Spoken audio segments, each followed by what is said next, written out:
Bonjour à toutes et à tous, merci de prendre le rendez-vous de votre émission dominicale Week Echo. L'exposition diptyque Art du Bénin d'hier et d'aujourd'hui, de la restitution à la révélation, aura été l'une des meilleures occasions pour le Bénin de se révéler au monde à travers sa culture, ses arts et surtout sa capacité à implanter une politique axée autour du secteur du tourisme. Mais au-delà de cet exploit, quel bilan peut-on faire de cette exposition qui aura réuni les Béninois d'ici, de la diaspora, ainsi que les touristes? L'invité du dossier de la semaine nous entretiendra sur le sujet. Et alors que le championnat national scolaire vient de prendre fin, eh bien la lancinante question du financement du sport est toujours d'actualité sous nos cieux, d'autant d'ailleurs que l'industrie du sport de façon générale est synonyme d'investissement et de retombées économiques importantes, ce qui représente un véritable enjeu pour le développement économique d'un pays. Le financement du sport au Bénin, sujet au menu du décryptage. Ainsi se présente donc le menu de notre émission de ce dimanche. Tout de suite, on va à la rédaction pour le mini-journal.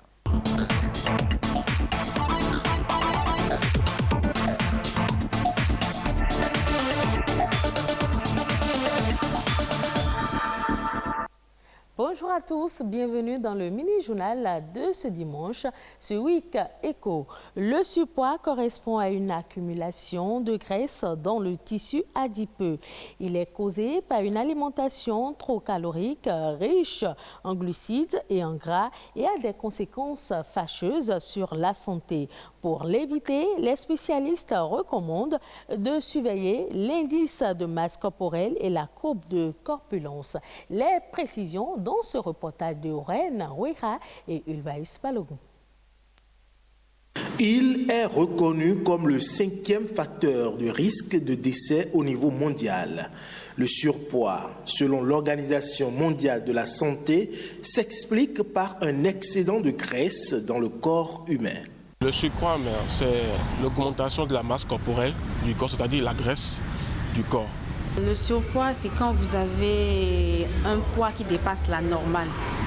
Et en termes médicaux, on dira que vous êtes en surpoids lorsqu'on calcule votre IMC, votre indice de masse corporelle, et que vous vous retrouvez au-delà de 25. Quand vous êtes entre 18 et 25, vous êtes dans le poids normal. Mais quand vous dépassez les 25, déjà avec 26, 27, 28, là c'est le surpoids. Principalement dû à un excès de calories, une alimentation trop riche en glucides et en graisses, associée à un manque d'exercice physique, le surpoids cause chaque année au moins 2,8 millions de décès dans le monde. Ça peut être des causes métaboliques, ça peut être des causes dues aux effets secondaires de certains médicaments. Tout de suite, c'est l'hypertension artérielle et puis il y a le diabète. Toutefois, le surpoids n'est pas irréversible. À la plupart de mes gens qui sont en surpoids, je leur donne un régime pour maigrir tout simple. Et regardez ce qu'il y a décrit. Par jour, 3 repas. Pas de grignotage entre les repas. Surtout pas de mayonnaise. Surtout pas tous ces aliments artificiels dans lesquels ils sont obligés de mettre ketchup et tout ça. Des produits auxquels nos enzymes digestifs, nos sucres digestifs ne sont pas habitués. Donc, dès qu'ils rentrent dans notre corps, il se transforme en graisse. Éliminer le gras est donc bénéfique pour la santé, mais il est conseillé de respecter l'heure de prise des repas. Il faut éviter de manger tardivement les soirs. Vous verrez que souvent, c'est des glucides. La pâte de maïs, la pâte de télibor, ou bien piron, ou bien en fait quelque chose de consistant. La soirée est faite pour les aliments légers. Ou bien tu fais l'exercice diète lié avec le citron, le pamplemousse, le clou de girofle. Là, ils vont diminuer de poids et ils mangent uniquement à 16 heures. Et ça fait à demain. Prévenir le surpoids revient donc à réduire la consommation de calories, à avoir une alimentation journalière saine et équilibrée et à pratiquer une activité physique modérée d'une durée de 30 minutes au moins pendant 5 jours par semaine. Dans la rue, au bureau ou à la maison, les écrans sont partout. Télévision, ordinateur ou smartphone, ces écrans permettent d'accéder à une forme de liberté et de bien-être, mais peuvent également devenir une source de problèmes, surtout en famille. Comment utiliser ces appareils sans qu'ils ne fassent écran à la vie familiale? Les précisions dans ce reportage de Cédric Soswagbo et Ulvaïs Balogun. L'avènement du numérique, notamment d'Internet et des smartphones ou objets connectés, constitue aujourd'hui un changement majeur dans les pratiques sociales. La question des écrans au sein de la famille devient alors préoccupante et parfois même source de tension. Le problème de l'utilisation des écrans est un problème de santé publique qui est souvent sous-estimé dans nos sociétés africaines. Télévision, ordinateur, smartphone, tablette, console de jeu, les écrans se retrouvent donc partout présents dans l'environnement familial et leurs usages font presque partie d'une routine quotidienne. Vous voyez chacun devant son petit écran de portable, de téléphone, ou alors si les parents ont des moyens, les enfants sont dans leur chambre avec leur écran de télévision. Les conséquences, c'est que les familles, les enfants sont éduqués par des inconnus. Chez moi à la maison, tu viens le soir, tu déposes ton portable, je suis sur Facebook, je suis sur WhatsApp, non. Dans le monde, environ 80% des jeunes utilisent leur smartphone durant les repas en famille et entre amis. On va passer à table, hein. Et 50% des parents avouent se laisser distraire par leur smartphone durant les échanges avec les enfants. Quand on utilise trop ces écrans les soirs dans les couples, il y a un certain rétrécissement en fait des voies du cerveau. La personne devient de plus en plus nerveuse, de plus en plus incompréhensive, de moins en moins tolérante. Vous voyez un peu, donc tout ça déjà crée des troubles anthropologiques au sein du couple. L'enfant qui est addict aux écrans n'est plus concentré à l'école. Il y a que l'enfant développe une certaine agressivité envers ses pairs. L'enfant perd vite la patience. La place des écrans au sein des familles représente donc un enjeu de taille pour la parentalité contemporaine. On peut s'entendre entre conjoints, on va dire bon, voilà, si on revient, on mange, lors du repas, personne ne touche au téléphone, on fait le téléphone et on prend 30 minutes pour lire nos messages. Et après, on prend le temps qui reste, peut-être 1 heure, pour échanger entre nous, comment la journée a été. Cette organisation au niveau de chaque couple, c'est ça qui va faire qu'on sera bien debout, équilibré. On pourra être efficace dans tout ce que nous faisons dans la société. S'il est vrai que les écrans peuvent être intégrés dans une démarche éducative, notamment pour le développement de l'esprit critique ou ludique, il est aussi important de savoir limiter au maximum l'utilisation du téléphone en famille, de savoir se mettre en mode off et de profiter de l'instant présent et de ses proches. Après les vacances, de nombreuses jeunes filles se retrouvent parfois enceintes, mettant ainsi en péril leur avenir. Pour aider les jeunes de Parakou à passer des vacances sans grossesse, l'association Jeunesse Initiative Positive a formé une centaine d'adolescentes de moins de 18 ans à résister aux tentations sexuelles. Elles ont été aussi invitées à l'entrepreneuriat et à mener des activités génératrices de revenus. Ronald Robinson, Judicaël Aylan. La déperdition en milieu scolaire des adolescentes causée par les grossesses, les décès dus aux avortements clandestins, en plus des infections sexuellement transmissibles, tant de conséquences engendrées par une sexualité précoce, mal maîtrisée au niveau des jeunes filles. L'association Jeunesse Initiative Positive allume la flamme de l'espoir à travers la tenue du camp Espoir des jeunes filles. Le camp CGF a ainsi permis à l'ONG Agir Bénin et ses partenaires de sensibiliser une centaine de jeunes filles sur les dangers des sexualités précoces, les conséquences des grossesses non désirées les infections et maladies sexuellement transmissibles, les répressions des violences faites aux femmes et la planification familiale. Les participantes ont aussi été initiées à la fabrication des bonbons au lait d'arachide et de cacahuètes pour leur donner des réflexes d'entreprendre pour gagner de l'argent, surtout pendant les congés et les vacances en plus de leurs études. Je tiens à saluer les conseils avérés et contributions de ma précieuse maman, Madame la vice-présidente Talata. Moi aussi, je veux devenir comme Talata.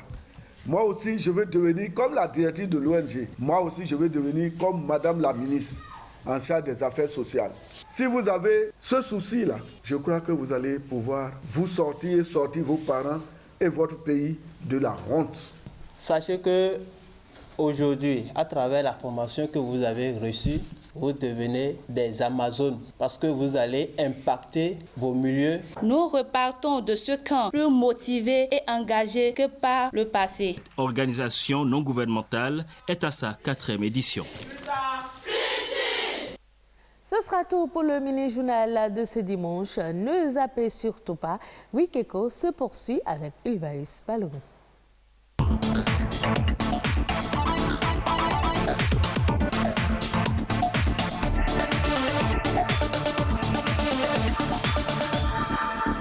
Merci à vous, Nadège Omolande, sans nid et sans transition. On passe à la revue de presse économique. Cette semaine, c'est une présentation de Arnaud Adadja.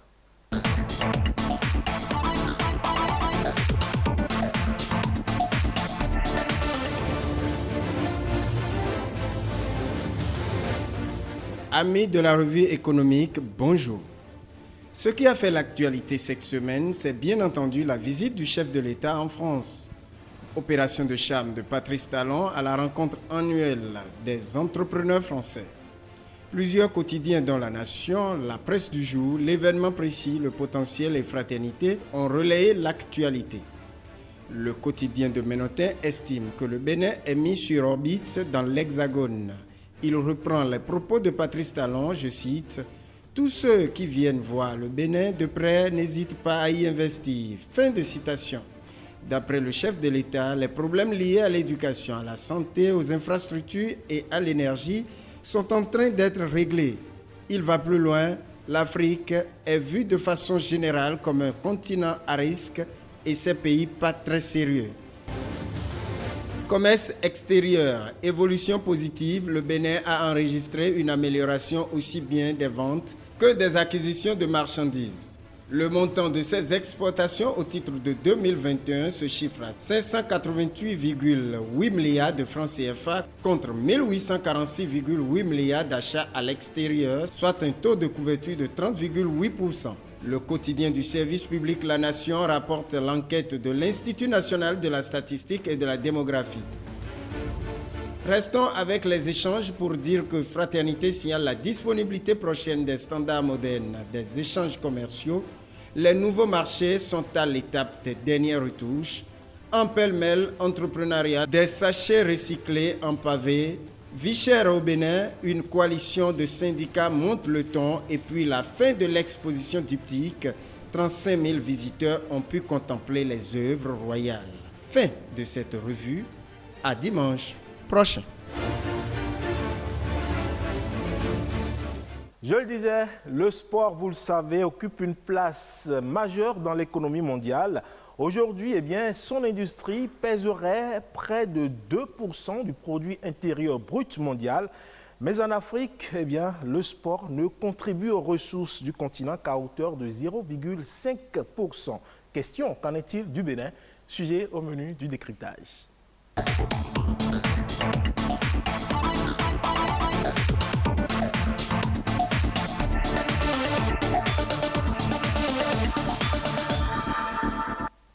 En plateau avec moi pour en parler, je reçois ce matin Blaise Adankpo, journaliste sportif. Blaise, bonjour. Bonjour Ulvaïs Balogun et puis bonjour aux téléspectateurs de BV24. À côté de Blaise, on reçoit Sosten Seflimi, il est consultant en gestion des projets sportifs. Bonjour. Bonjour Monsieur Balogun, bonjour à toutes, bonjour à tous. Alors, chers amis, on parle du financement du sport sous nos cieux au Bénin. On ne va pas rester dans le monde ni au plan africain, on va rester au Bénin pour en parler. Et déjà, on a comme l'impression que quand on parle du sport, simplement du sport, on voit sport professionnel et par ricochet, on voit football. Qu'est-ce qui explique que sous nos cieux ici au Bénin, on va commencer par Blaise, qu'on ne voit que le football quand on parle du sport? Déjà, c'est le football au Bénin. Il faut dire que ça se résume aux écureuils. Aux écureuils, quand les écureuils jouent leurs différents matchs dans le cadre peut-être des éliminatoires de la Coupe du Monde ou des éliminatoires de la Coupe d'Afrique des Nations. Donc, le football, ça se résume aux écureuils parce qu'on a eu le temps forcément d'aller voir les matchs du championnat national. Oui, il faut clairement le dire, les stades sont vides. Les semblants de supporters qui sont là, c'est les mêmes qui supportent tantôt les requins, qui vont encore supporter la jeunesse athlétique de Cotonou. Vous les voyez, ça dit, ils sont les mêmes supporters derrière plusieurs clubs. Et donc, chacun ne s'identifie pas déjà à travers un club. Et donc, si on n'arrive pas à s'identifier à travers peut-être ces différents clubs, comment est-ce qu'on aura forcément l'amour pour ce sport? Mais à côté de ça, on a parlé du football. Il y a également d'autres disciplines.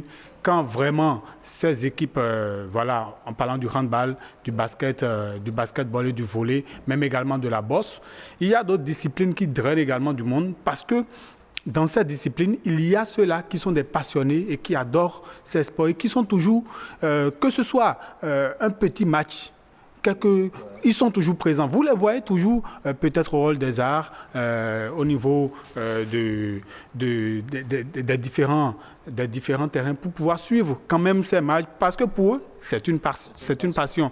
Et donc, ils sont derrière ces équipes, ils sont derrière les différents clubs, ils suivent des joueurs.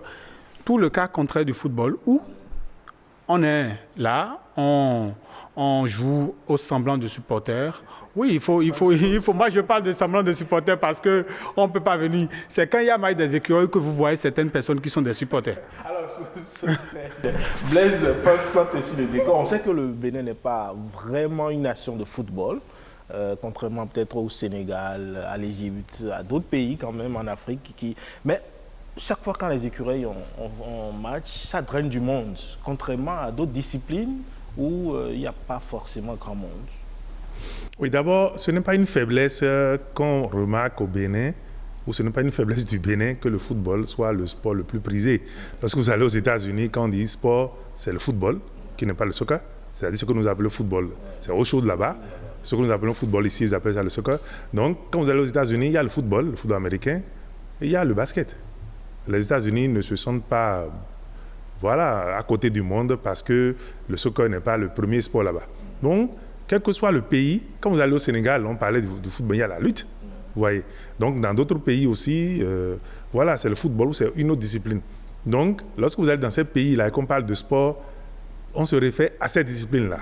Donc, ce n'est pas une faiblesse que le football soit le sport phare au Bénin. Ceci étant, le football draine du monde. Ça dépend de là où on se trouve. Bien sûr, à Cotonou, quand on dit écureuil, c'est l'identité nationale. Ça draine du monde. Les gens viennent d'un peu partout. Ils viennent dormir à Cotonou, s'ils ne résident pas à Cotonou, pour voir sur le match le lendemain. Mais lorsque vous allez par exemple à Djougou et qu'il y a football, au stade à Tchoukouma, c'est rempli. Ça fait le plein. Lorsque vous allez à Parakou et que les buffles jouent, ça fait le plein. Lorsque vous allez à Komé et que Horio joue, ça fait le plein. Lorsque vous allez à Plahoué et que Dadje joue, ça fait le plein, ainsi de suite, ainsi de suite. Donc les clubs identitaires, les clubs à travers lesquels les gens arrivent à se retrouver, qui sont des lieux communs à une communauté donnée, ces clubs-là reçoivent du monde. Mais quand vous venez à Cotonou, où il y a près de 8 à 10 équipes en ligue professionnelle, comme on le dit aujourd'hui, c'est pas évident. Le public se trouve écartelé, comme l'a dit Blaise Adangbo. Celui qui dit j'aime un joueur de l'équipe qu'on appelle AS Cotonou, en même temps se trouve supporter de Adidja ou ainsi de suite. Donc on comprend parce que Cotonou c'est pour tout le monde, c'est la grande ville. Mais lorsque vous allez dans les localités loin de Cotonou, les gens sont accrochés à leur club qui leur appartient et ils disent c'est notre équipe. C'est compliqué de dire à Cotonou, c'est mon équipe ou c'est notre équipe.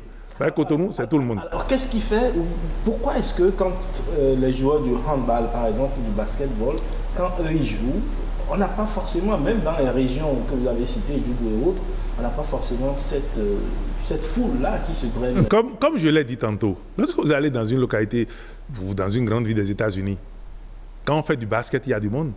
Mais quand on fait du hand, ce n'est pas évident qu'il y ait autant de monde.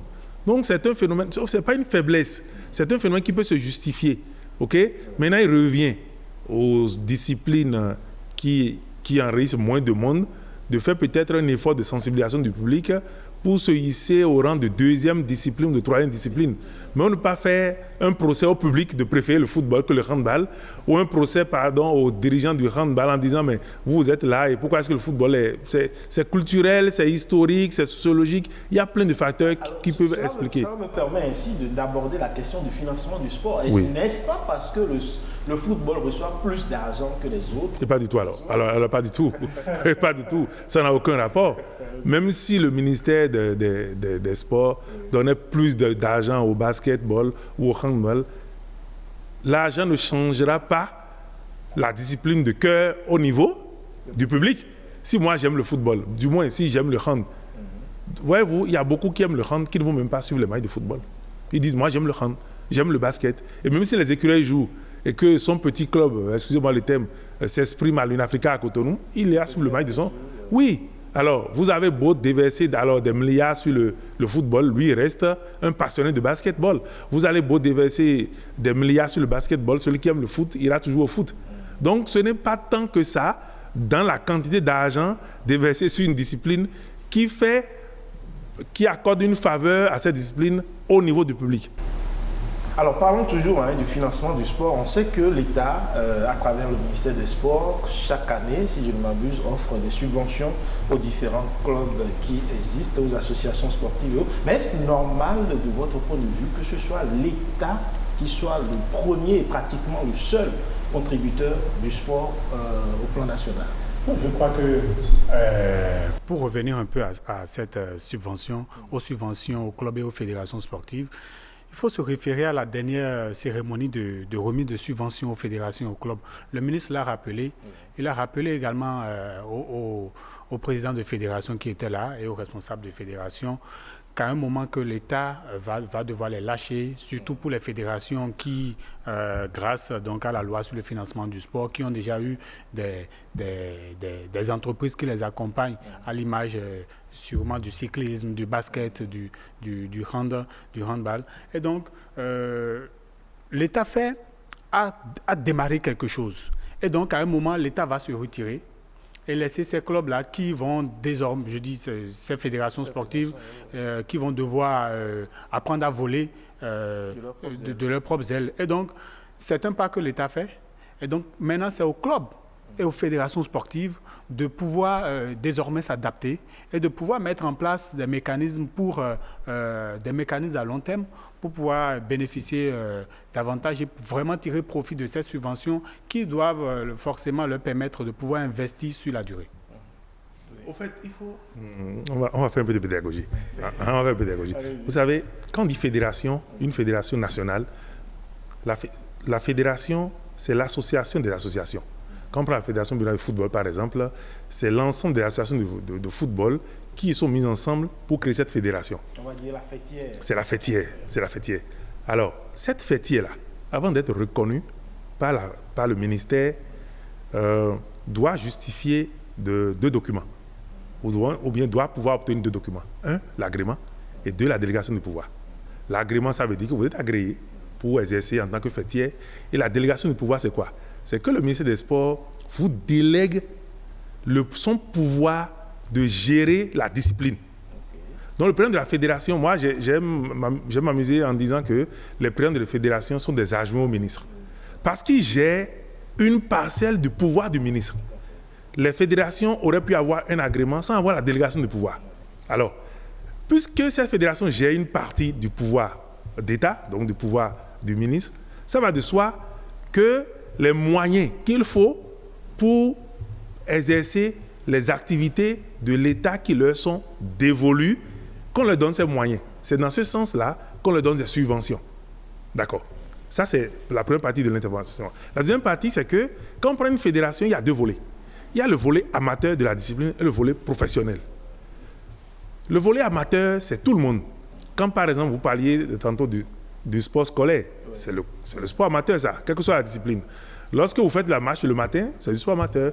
Lorsque vous êtes dans un club, on dit santé, sport santé, alors tous ceux-là participent d'une fédération donnée, par les associations leur fêtières. Le ministère, en donnant de l'argent, c'est plutôt vers les amateurs.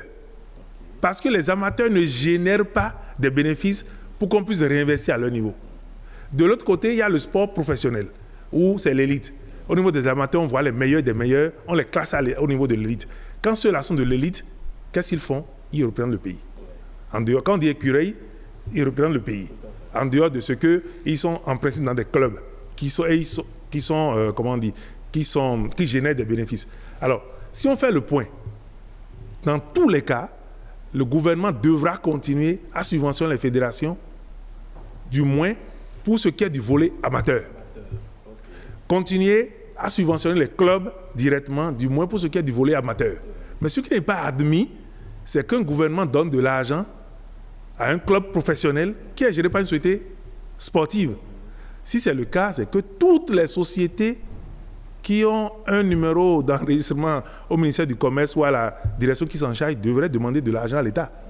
Parce que quand on dit société, c'est exploitation d'une activité ou d'un service et génère des bénéfices.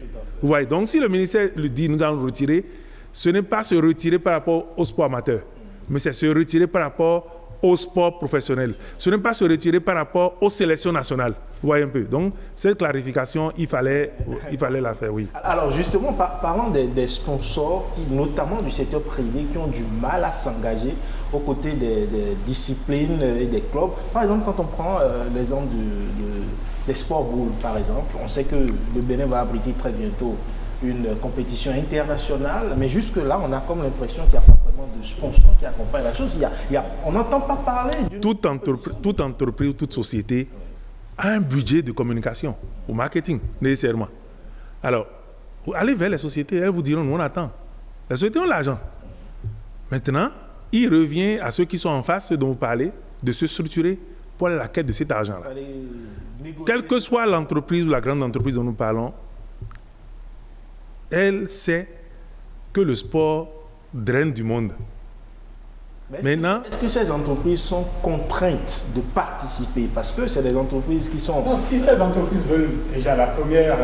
pourquoi est-ce qu'une entreprise, pourquoi est-ce qu'une société vient sur un événement? C'est pour vendre son image. Absolument. Et donc, ça fait bien plaisir de suivre la Ligue des Champions, de voir qu'il y a beaucoup, que ça draine beaucoup de monde et que ça draine beaucoup de sponsors. Et c'est de la même façon parce que du côté de la Ligue des Champions, quand on prend cette compétition phare de l'UEFA, ce n'est pas les entreprises qui viennent directement vers l'UEFA. L'UEFA va d'abord vers ces entreprises et négocier avec ces entreprises. Et après, ces entreprises viennent déposer le cash. Alors, si je vous entends bien, ça veut dire que ce sont les dirigeants des clubs et autres. Il faut aller vers. Il y a deux raisons. Oui. La première raison, c'est l'absence d'un cadre réglementaire.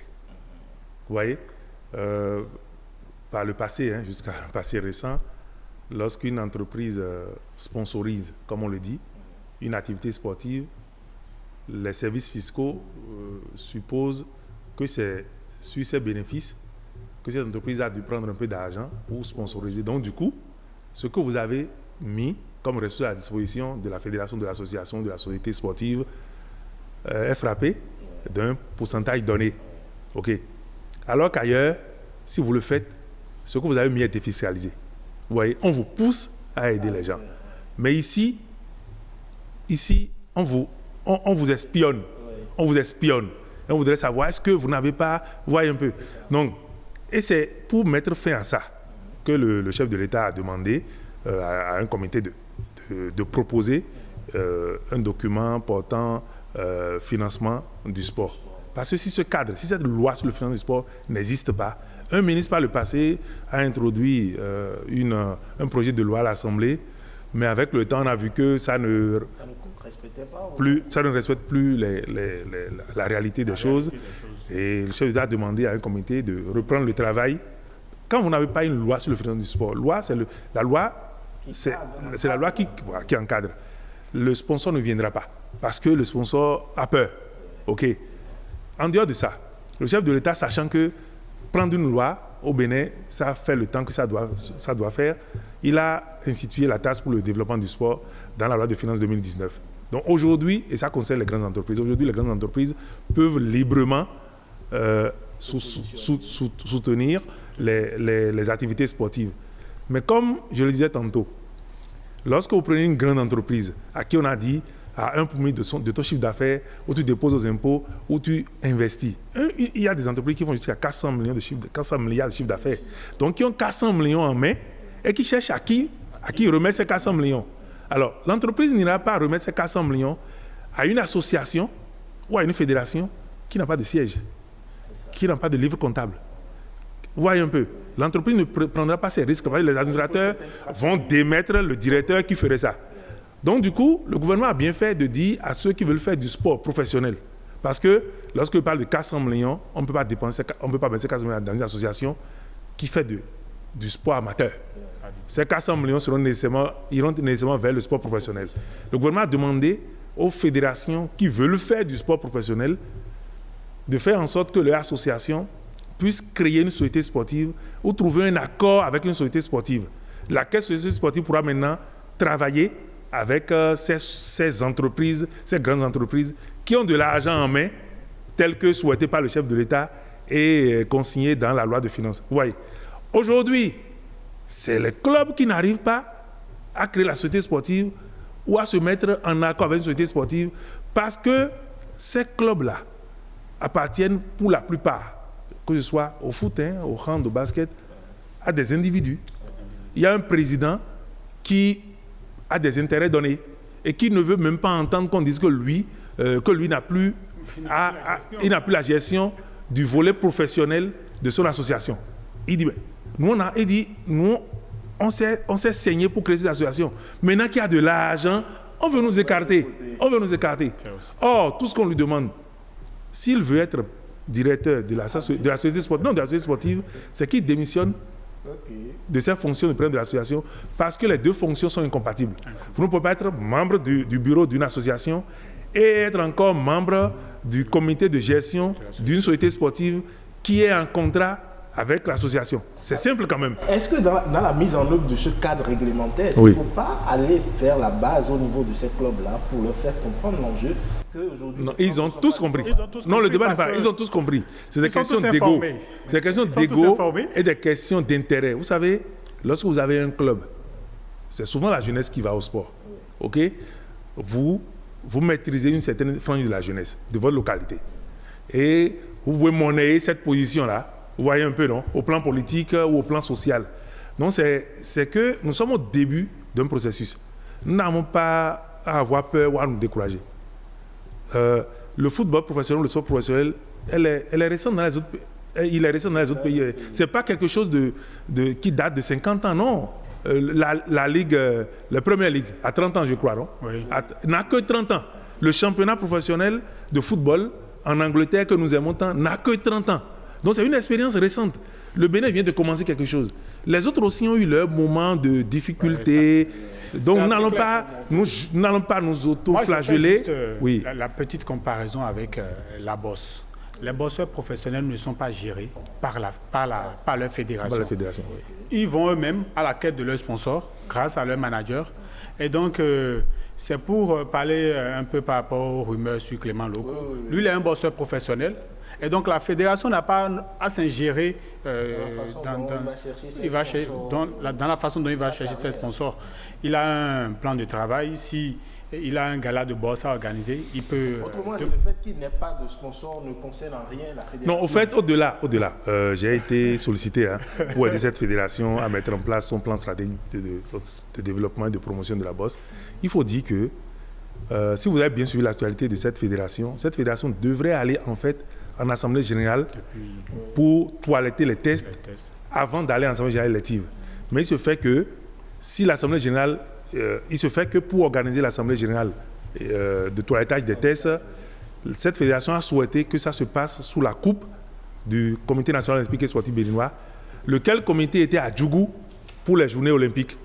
Donc il y a eu un problème de chevauchement de l'activité au niveau de la même date. Du coup, la fédération s'est vue obligée de surseoir l'organisation de cette AG et d'aller directement à l'AG élective, parce que si elle ne faisait pas l'AG élective, c'est que le comité exécutif serait frappé de foreclosure et ne pourrait plus rien faire. Donc une fois que ils sont allés à l'AG et qu'ils ont un comité exécutif, encore que le président qui était là est un président intérimaire, vous voyez un peu.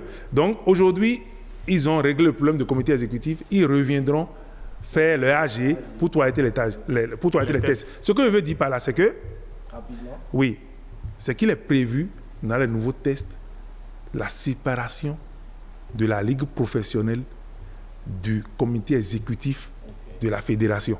Désormais, c'est une ligue professionnelle qui va gérer.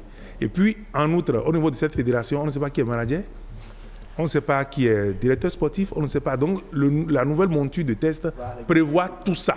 Le cas Clément Loko, je crois que dans les prochains jours, sera résolu. Et le président Pierre Envy, qui a été élu à pied d'œuvre, et fait actuellement de la sensibilisation pour que les gens comprennent. Alors, chers amis, on est en train de finir, on me fait de grands mais je voudrais en 30 secondes qu'on puisse se prononcer un peu sur comment est-ce qu'il faut remédier au financement du sport sur le sujet. En 30 secondes, c'est possible? C'est possible et c'est en voie déjà. Je dis, le président Patrice Talon a inventé la taxe pour le développement du sport. Aujourd'hui, l'argent existe. Il revient aux acteurs de se structurer pour aller le chercher. Mais au-delà de tout ça, il faut dire que quand on dit financement du sport, il ne faut pas voir que l'argent qui est distribué, les infrastructures sportives. Nous avons 22 stades omnisports. C'est énorme. C'est de l'argent qui a été dépensé. Si on vous distribue de l'argent et que vous n'avez pas l'infrastructure pour travailler, voilà. Donc le gouvernement fait énormément en apportant de l'argent propre du budget national, mais aussi en créant le cadre pour que les entreprises publiques comme privées puissent trouver le moyen d'aller à la rescousse du sport béninois. Ce que moi je vais ajouter, c'est que si on veut parler de financement du sport, tout à l'heure, Sostène Sefrimi a parlé des infrastructures sportives. Il en existe déjà. Et donc, maintenant, c'est aux fédérations et associations de pouvoir prendre leurs responsabilités également dans ce qu'on va parler, ce qu'on peut appeler la billetterie lors des matchs. C'est très important pour la suivi d'une équipe, d'un club. Et il y a également la vente des joueurs, parce que ça rapporte également assez gros. On est tranquille, on voit qu'on vend Neymar à 220 millions d'euros, on vend tel joueur à 80 millions d'euros. On peut se poser des questions, parce que je crois qu'il y a une statistique par rapport au transfert des joueurs. Le Bénin n'est pas le pays qui vend le plus de joueurs. Non. Ça, c'est assez clair. C'est à peine 3 joueurs par an. C'est également en vendant des joueurs, en faisant ce mercato assez fructueux, qu'on peut avoir assez de sous également pour pouvoir... Merci à vous, chers amis, pour ce décryptage. On n'a pas la prétention d'avoir évacué le sujet. Il y a encore beaucoup à dire. On aura peut-être l'occasion de revenir spécialement sur cette thématique dans une autre émission. Merci d'être passé, Sostène Sefrimi. Merci. Blaise Adampo, merci également pour ce décryptage. À présent, le dossier de la semaine.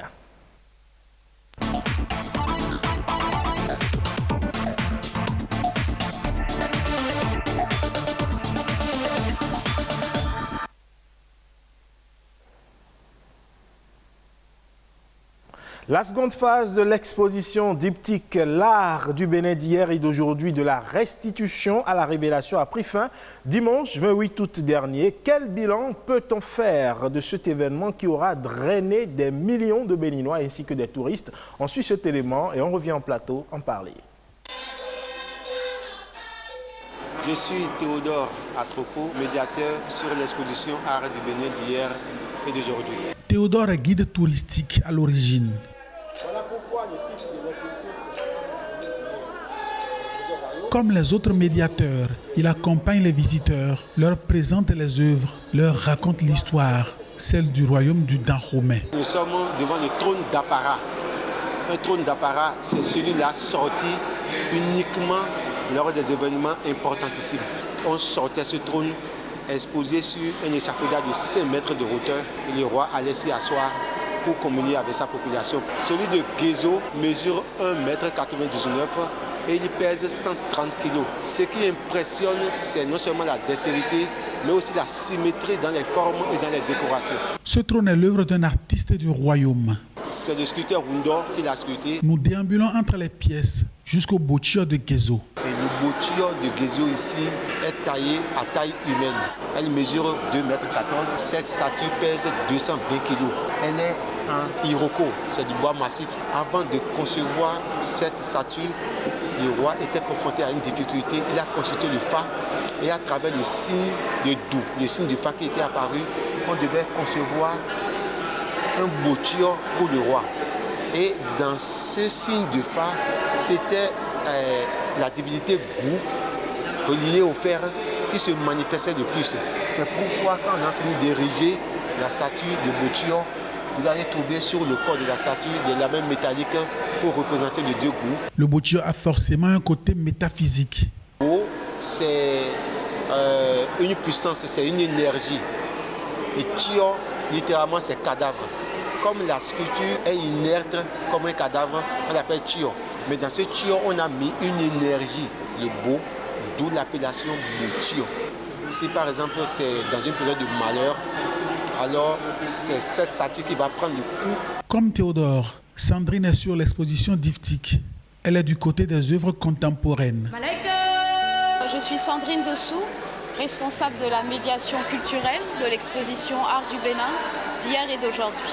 Nous sommes devant l'œuvre de Laila Adjovi et Loïc Oquet qui s'intitule Malaika Dotu Sankofa. Malaika signifie en swahili l'ange, tandis que Dotu va signifier être serein, le courage. Sankofa représente en fait un idéogramme utilisé dans la culture Akan qui représente un oiseau, la tête tournée derrière et qui dépose un œuf sur son dos. L'idée ici, c'est de parler de l'Afrique, de parler du passé, ce passé qu'on va pouvoir se servir pour avancer. L'œuvre est primée à la Biennale de Dakar en 2018.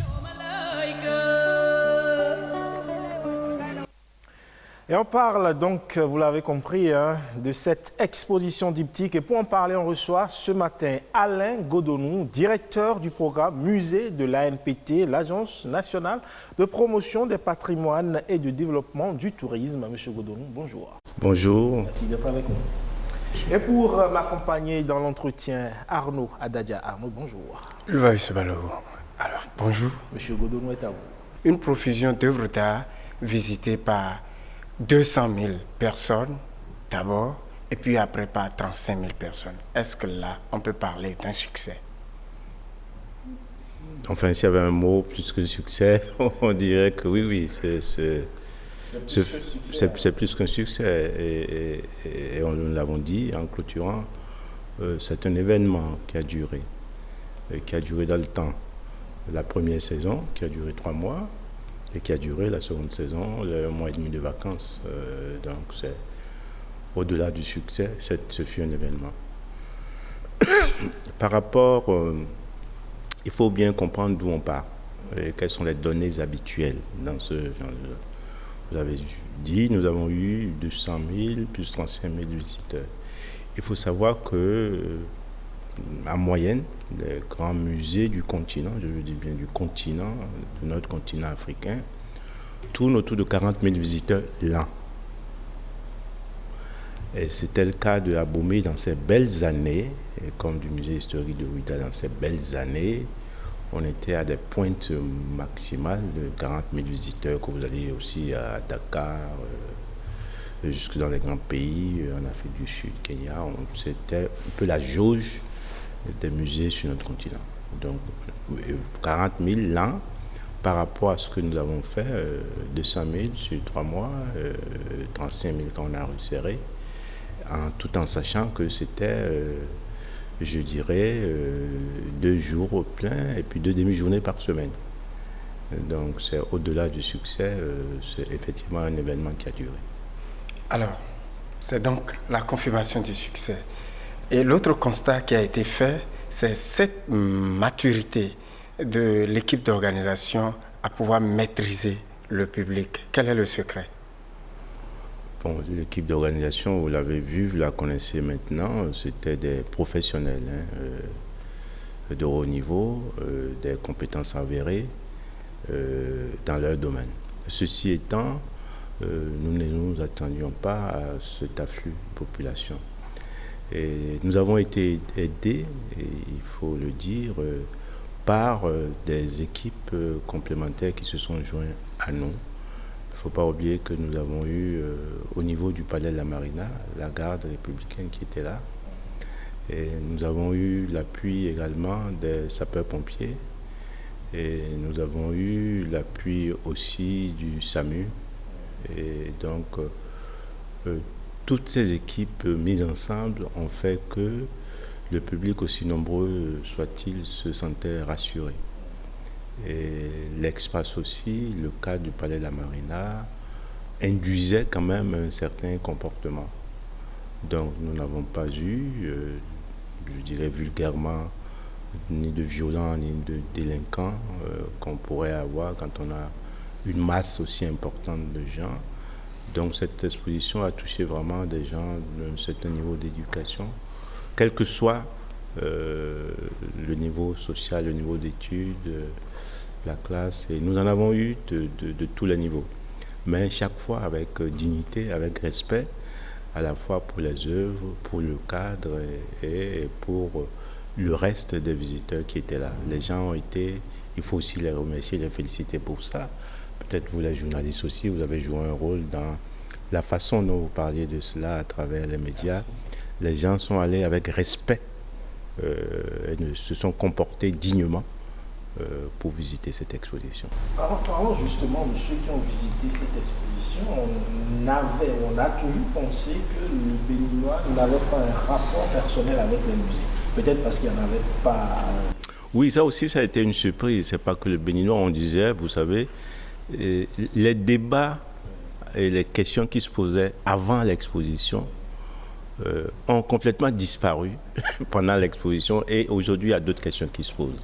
Avant l'exposition, on dit bon, les Africains ne s'intéressent pas à ces choses-là, c'est plutôt il faut manger, il faut vivre, etc. Non, c'était pas le truc du Béninois, la culture, ça signifie rien, c'était pour une élite lettrée intellectuelle. Et on a fait la démonstration, là, le public a fait la démonstration que c'était faux.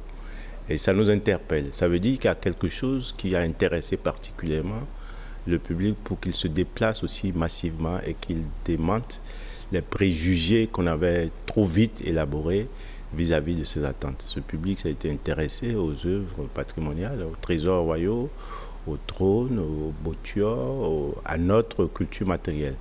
Et ce public s'est pris aussi d'amour, d'amitié, de considération pour l'art contemporain, ce qu'on n'attendait pas du tout. Donc voilà, mais vraiment toutes les catégories, je dirais d'âge aussi, les gens d'un certain âge, comme tout à fait les jeunes.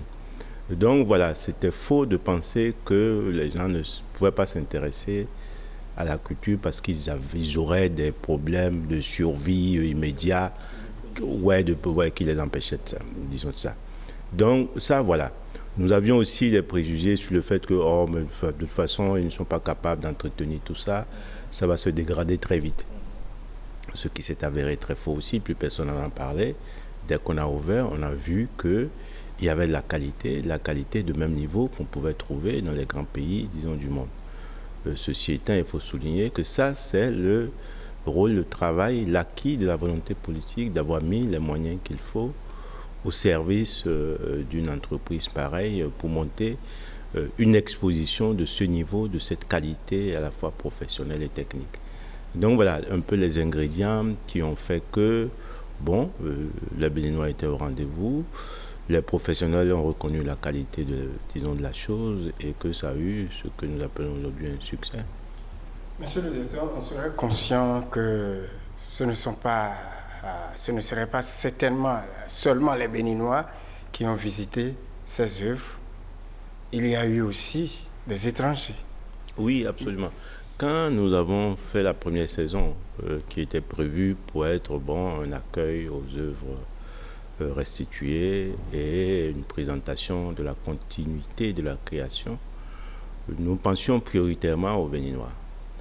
Et comme vous le savez, c'était en février qu'on l'a ouvert. Et puis, progressivement, le succès était tel qu'il faut rappeler, nous avions mis une jauge de fréquentation journalière par jour sur les 4 jours à 1500 visiteurs.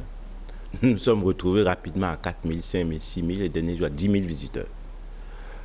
Et vers la fin, nous avions beaucoup de demandes de l'extérieur pour dire, écoutez, nous on n'est pas au Bénin en février, en mars, début avril, on souhaite que l'exposition continue jusque pendant la période des vacances qu'on vient d'avoir. Bon, c'était impossible pour des raisons techniques, diverses et variées, aussi pour des raisons, je dirais, climatiques, puisque nous savions, nous, que la saison des pluies allait venir et qu'on n'organise pas une exposition pendant la saison des pluies. Donc, et les délais étaient fixés d'avance. Donc, la tutelle, les autorités ont décidé que c'était peut-être justifié de répondre à cet appel de l'extérieur, des Béninois de la diaspora et aussi des étrangers qui disaient, moi je veux bien venir en vacances au Bénin, mais il faut que je puisse voir l'exposition. Donc, c'est pour ça que ça a été programmé. Ainsi, mi-juillet, durant tout le mois d'août, pour que l'exposition rouvre et en priorité pour les vacanciers, pour parler ainsi. Et de fait, quand on a fait les statistiques, on s'est rendu compte que 43% des visiteurs, par exemple, étaient des gens qui ont reconnu qu'ils étaient en vacances au Bénin. C'est presque la moitié. Le reste, c'est des Béninois qui, évidemment, étaient en congé en vacances aussi. C'est une période de vacances. Les écoles qui dictent le tempo des vacances étaient fermées. Et l'autre chose aussi, quand on regarde, parce que les enquêtes que nous avons faites, on regarde la provenance de ces visiteurs. On a eu presque 80 pays, exactement 77 pays étaient représentés parmi, je dirais, ceux qui sont venus visiter. Donc, cet objectif d'être ouvert pour que ceux qui sont en vacances, ceux qui visitent le Bénin, les Béninois de la diaspora, cet objectif a été très largement atteint. Et cette exposition l'a constaté, ça a été le lieu où on fait des selfies, les jeunes qui font des selfies à Cotonou, on fait le plus de selfies. Et effectivement, les a reconnectés avec une réalité. Il y a quelques années, moi, à la tête de l'école du patrimoine africain, j'ai fait une série d'études, d'enquêtes pour justement mesurer la connexion des jeunes à leur culture. Et malheureusement, les résultats étaient catastrophiques. Et il faut dire que l'une des raisons aussi, puisque je l'ai refaite dans d'autres pays, en France, au Canada, sur les diasporas, quand on présente les cultures africaines, ce qu'on appelle les diasporas, le Soria, les enfants sont les premiers à hésiter, à refuser, disons, de sortir pour aller. Mais quand ils y vont, c'est à peu près le même sentiment qu'on a vu ici. Ils sont subjugués, fiers. Ça veut dire que l'image qui est quotidienne de ce qu'ils perçoivent était négative. Et quand ils sont reconnectés avec le vrai, la réalité de ce qu'a été leur histoire, ils deviennent fiers. Le défaut de communication. Ouais, le défaut de communication. Le nombre de fois, moi j'ai vu, que ce soit en France ou au Canada, de jeunes blacks, comme on les appelle, s'approcher de moi pour dire, vous savez, moi, mon papa est camerounais, mon papa est béninois, mon papa est congolais, je suis très fier. Alors qu'au début, ils étaient très réticents. L'image que la société leur renvoie de leur culture est plutôt négative. Mais cela vous interpelle aussi en tant qu'acteur au premier plan du musée, la façon ou plutôt la nécessité de réécrire l'histoire, notre histoire, pour mieux la transmettre aux générations à venir. Non seulement pour mieux la transmettre, mais pour mieux entretenir tout ça. Oui, parce que c'est de ça qu'il s'agit aujourd'hui. Disons, cette histoire-là en particulier, l'histoire aussi, c'est un moment d'altérité, de fierté. Et il faut trouver dans notre histoire des éléments qui construisent cette altérité, cette fierté-là. Quand vous avez une histoire, vous pensez que c'est les Blancs qui ont tout apporté, que vos ancêtres, on vous a fait penser, vivaient dans les arbres, disons, ne mangeaient que de la banane, des fruits, étaient des cueilleurs, des chasseurs, et que c'est la colonisation qui a tout apporté. Et que vous découvrez que vous avez une véritable civilisation, que vous avez une humanité très ancienne, que ici il y a eu des reines avant qu'il y en ait un Occidental. Que ce n'est pas les Gaulois qui ont construit ici. Voilà, ça vous donne un sentiment de fierté, de dignité. Mais ça, c'est aussi le travail de l'éducation qui doit être fait pour transmettre cette mémoire, pour dire non, ici, ce n'était pas des sauvages qui se mangeaient entre eux avant la colonisation. Alors, nous sommes en train d'apprendre dans les coulisses qu'après cette clôture-là, il y a déjà des invitations qui flottent dans l'air. Est-ce que vous pouvez nous passer la puce à l'oreille? Si, enfin, c'est plus un secret. Bon, nous savons que le Maroc, le roi du Maroc, à travers ses services, a fait la demande que la partie art contemporain de cette exposition vienne au Maroc. Donc c'est la prochaine destination. Nous avons fermé là et la Galerie nationale est en train de préparer les caisses pour le transport au Maroc. Par rapport justement à cette partie de l'exposition aussi, vous savez que le président Macron, qui ne connaissait pas l'art contemporain béninois, l'a découvert au Palais de la Marina, a également été surpris et émerveillé et a demandé que cela soit exposé aussi à Paris. À Paris. Donc ça, nous sommes encore au début des préparatifs, des contacts, mais la demande a été formulée auprès du président de la République, du président Talon, qui a accepté que cela se fasse ainsi.